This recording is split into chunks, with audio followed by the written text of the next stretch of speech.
right, good morning to you all. Good morning, good morning, good morning.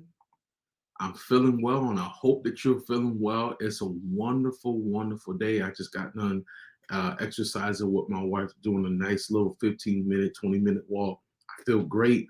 So, welcome to Family Morning Transformation with yours truly, DMP Speaks. I am so glad to be with you on this morning as you getting up, getting yourself and your kids and probably your husband or your wife together. I hope that you guys have a wonderful day. Welcome to Family Morning Transformation. If you've been following me, thank you for your support. I really appreciate it. If this is your first time on Family Morning Transformation, let me properly introduce myself. My name is David M. Pinson, but I go by the name of DMP Speaks. I am an empowerment speaker, board certified Christian counselor, and a family restoration specialist, a family coach. And excuse me, so I come on here every Monday through Friday at 7:30 a.m. Eastern Standard Time, and on Saturday at 8:30 a.m. Eastern Standard Time. So what I want to talk to you about this morning, and I want you to share this live with someone. I want to talk about how, and this is going to be it's not funny, but it's interesting. What I want to talk about today is learning how to simply learn how to just sometimes just apologize. Apologize when you're wrong. Now, I know as parents and guardians, that's hard, right? But it's not.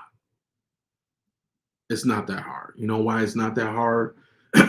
Because to apologize when we're wrong, one thing that I'm learning as I work with different families is that when we say certain things to our children, right?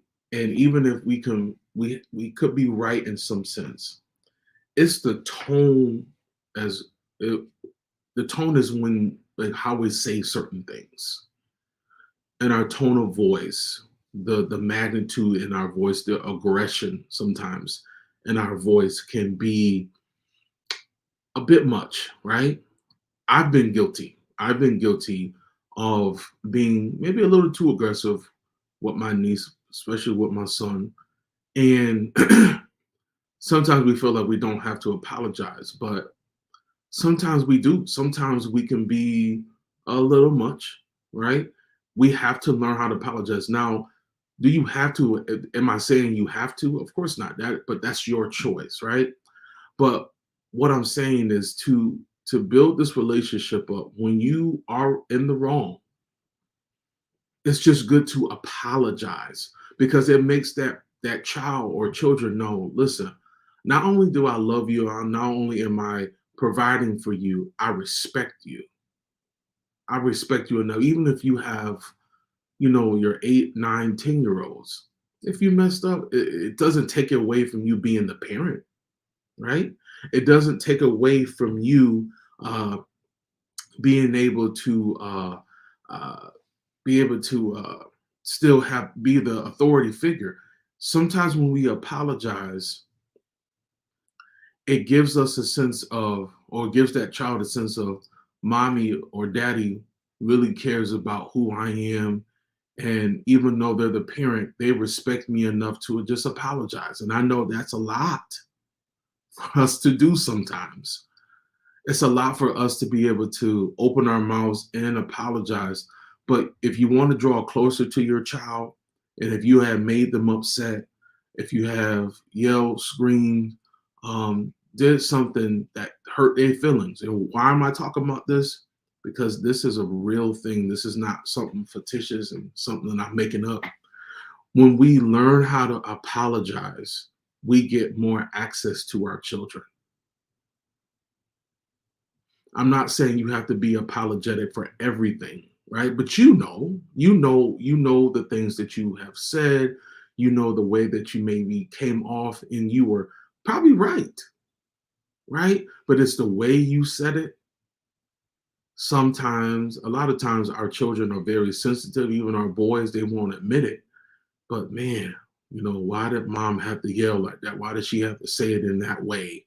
Why did she have to come for me, as they say, like that? This is not going to be a long one, but I really wanted to make this clear. When you learn how to apologize for your wrongdoing, it can be a conversational opener for you and your child, especially if you're not seeing eye to eye. An apology doesn't always have to just say, I apologize. I'll say it again.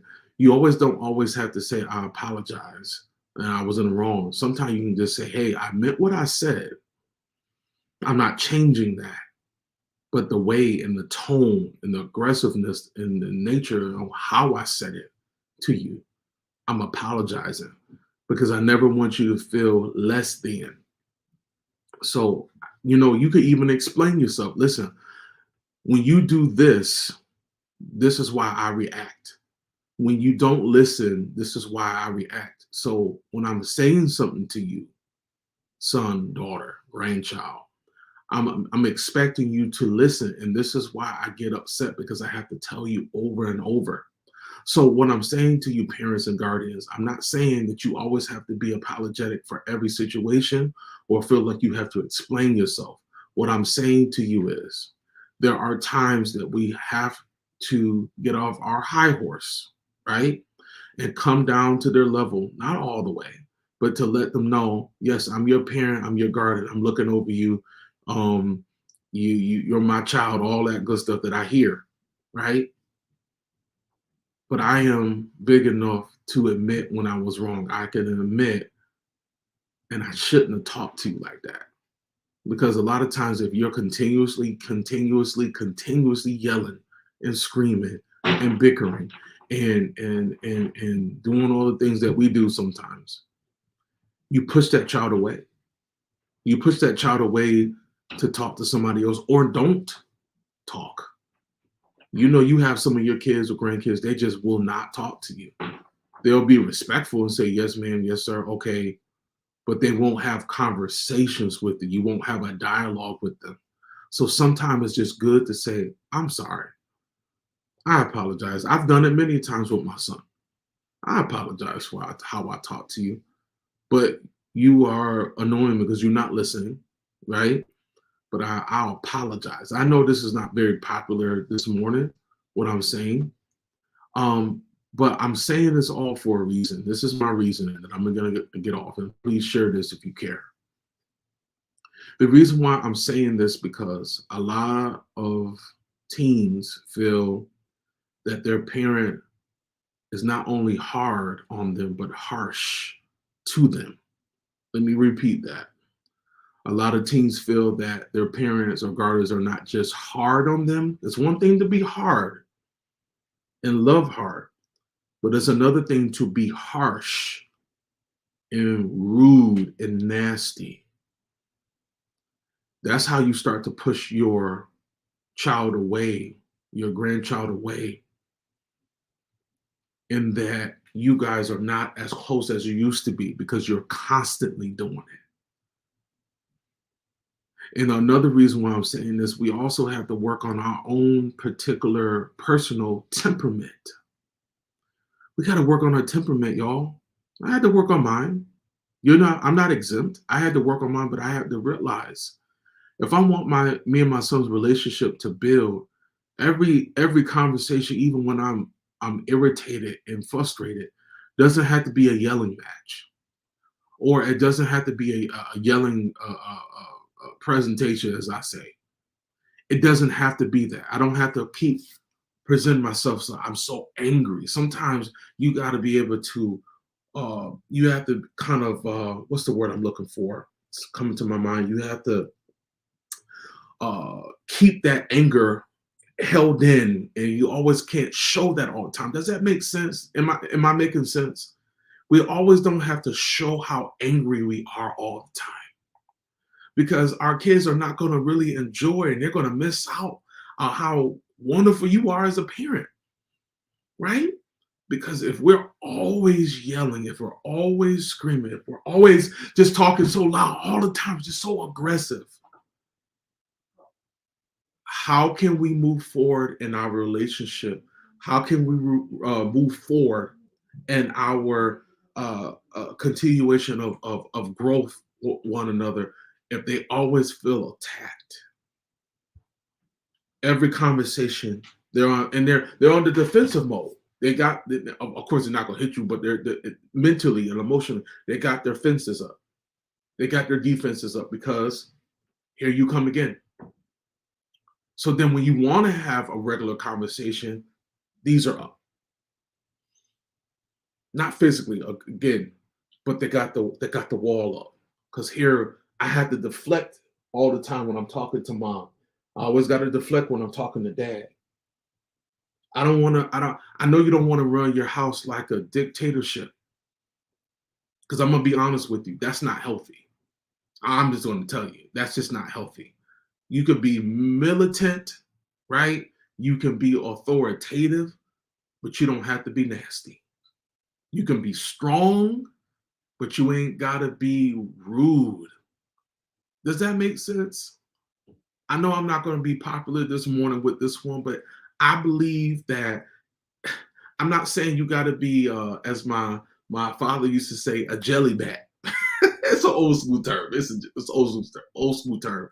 Jelly back is that you ain't got no skeletons, you ain't got no bones, you ain't got no muscles. You got to handle things how you're supposed to handle. You can't be all soft all the time. Not saying that you got to do that, because there are moments that you got to get in. Yeah, you got to get it inside your kid's head to make them understand I'm not playing with you.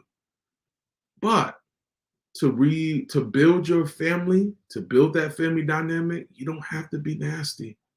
You don't always have to be rude. And you always don't always have to say everything that's on your mind. I know I lost a couple people there.